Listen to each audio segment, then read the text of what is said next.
сезгә, хөрмәтле дуслар.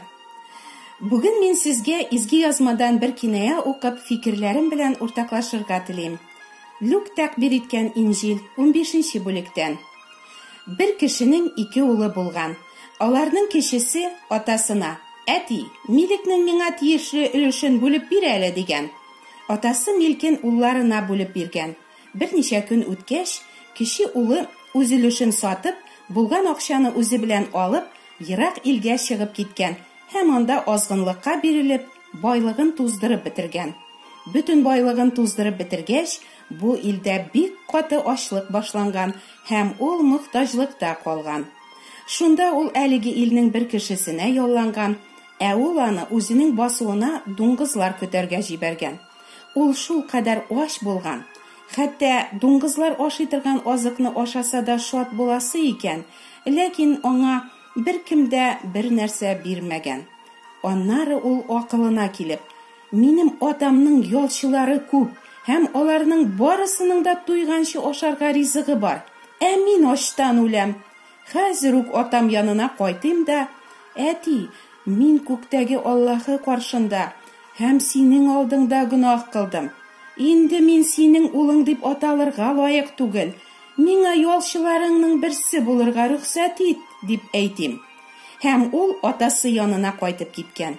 Ул әле еракта вакытта ук атасы аны күреп алган һәм бик кызганган.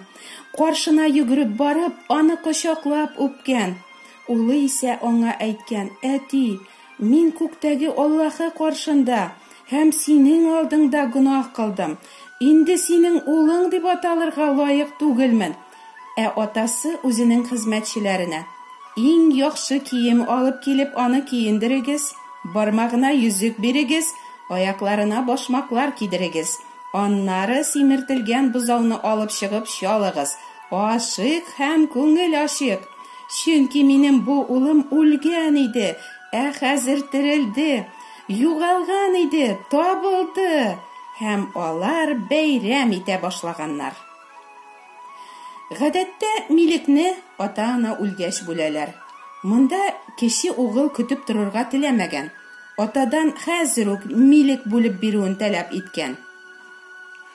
Ата кеше каршы килмәгән, милкен улларына бүлеп биргән. Кече угыл үз өлешен саткан акчага йорт салыр өчен дә яки берәр бизнес оештырып җибәрер өчен дә алмаган. Ул туган йортыннан китеп, үз акылы, үз белдеге буенча күңеле теләгән җинси ләззәтләргә бирелеп яшәгән. Ә бит кинаядагы әлеге угыл гына түгел, бәлки без дә күктәге рухи атабыздан читләшеп, үз акылыбыз, үз белдегебез белән яшәр өчен үзебез теләгән гөнаһ юлларыннан киттек. Үзебез дөрес дип исәпләгәнчә, үзебезнең нәфес теләкләребез буенча яшәдек. Безгә Аллаһының киңәшләре дә, аның үгет-нәсихәтләре дә кирәкмәде. Без Аллаһының әмерләрен белергә дә, үтәргә дә теләмәдек. Аны санга да сукмадык.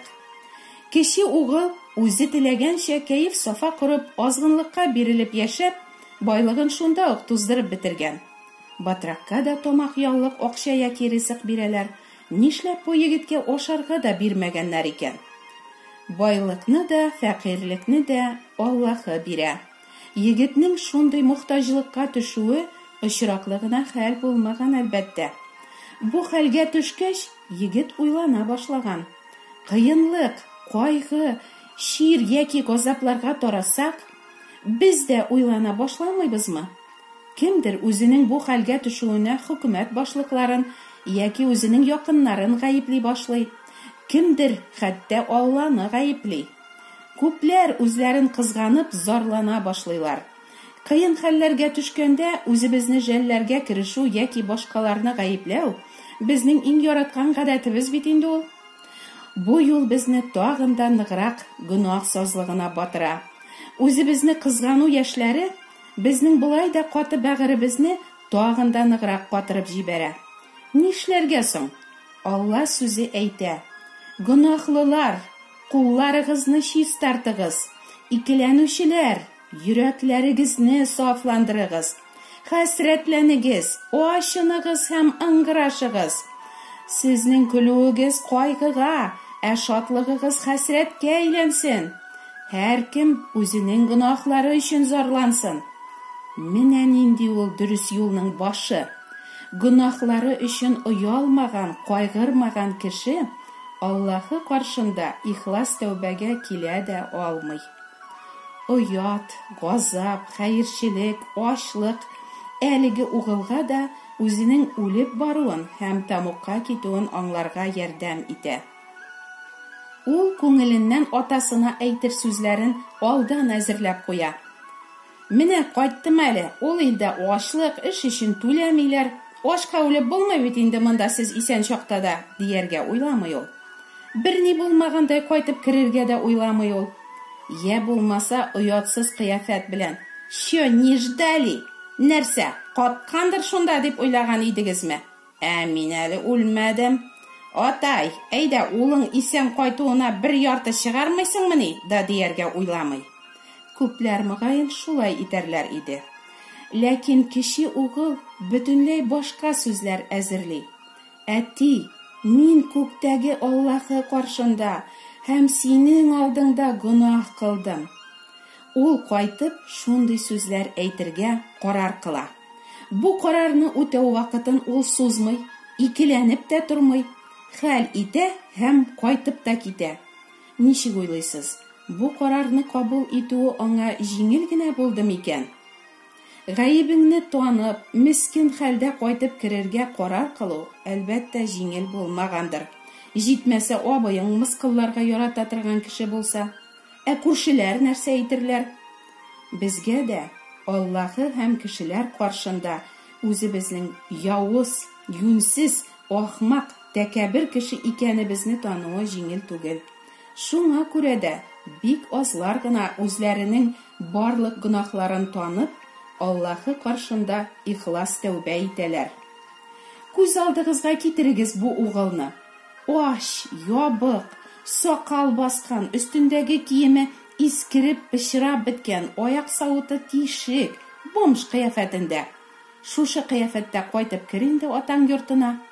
Берничә ел элек зауык белән киенгән, яшь, кулында байтак акча белән атасының хезмәтчеләренә тәкәббер генә карап чыгып киткән егетнең шушындай мискин, хәерче, бомж булып кайтып керүен карап торучы хезмәтчеләр ни уйларлар икән хәзер? Ләкин егет аларның көлүләреннән дә курыкмый, аларның нәрсә уйлаулары да аны бик борчымый. Каршына йөгереп килгән атасына ул шунда ук күңеленнән әзерләп куйган сүзләрен әйтә. Ул кыенсынмый шундый сүзләр әйтергә. Бит яшь кешеләр генә түгел, олы кешеләр дә гөнаһ дигән сүзне гадәттә кулланмыйлар да. Инде гөнаһ кылдым дип әйтергә. Нишләп мин андый сүз әйтим диярләр күпләр. Мин нәрсә, кеше үтергәнме, әллә кеше кесәсенә кергәнме? Юк, гөнаһ кылдым дип әйтерлек эш эшләмәдем. Әлхәмдүлиллаһи шөкер диярләр мөгаен, дин тотабыз дип йөргән кешеләрдә. Инде дин тотмаганнары өчен гөнаһ дигән төшенчә аларның сүзлегендә бөтенләй очрамый торган нәрсә.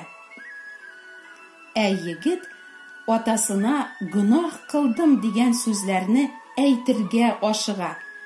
Өйгә киргәле, ашап эчик, соңыннан сүз арасы чыкса, бәлки әйтермен дә дип уйламый ул. Сүзен ерактан уратып та башламый. Ни хәлләрдә ятасыз? Туганнар ни хәлдә? Фәлән кешеләр исәнме әле дип хәл-әхвәл дә сорашып тормый. Ул әйтерсеңлә, мин күктәге Аллаһы һәм синең каршыңда гөнаһ кылдым дип тизрәк әйтү өчен ашкынып кайткан. Ашкынып кайткан. Бу сүзләрне әйтү аның өчен бик мөһим.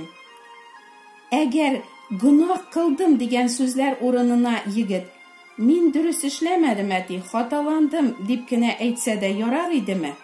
Юк. Гөнаһ ул хата гына түгел. Гөнаһ ул Аллаһыга буйсынмау, баш күтәрү. Үз билдегеңә таянып, үзеңне икенче Алла кебек тотып яшәү. Гөнаһ ул үзеңнең тәртибең белән якыныңны кимсетү, кыерсыту, аны рәнҗетү.